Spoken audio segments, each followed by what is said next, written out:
अस्सलाम वालेकुम viewers, welcome back to my YouTube channel daily tips with Asma. आज की इस वीडियो में हम आपको बताएंगे अरसम नाम के बारे में अनोखी और दिलचस्प मालूमात। अरसम नाम का शुमार लड़कों के नामों में होता है। अरसम एक इस्लामी नाम है।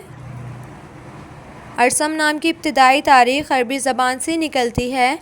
अरसम नाम के अफराद के लिए खुशकिस्मत नंबर 9 माना जाता है। माहिरीन के मुताबिक अरसम नाम के लड़के बहुत खामोश रहने वाले होते हैं। अरसम नाम का मतलब है शेर, बहादुर।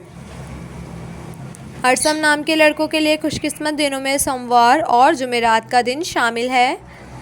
अरसम नाम के अफराद के लिए मुआफ़िक रंगों में सफ़ेद, गुलाबी और हल्का सब्ज़ रंग शामिल हैं।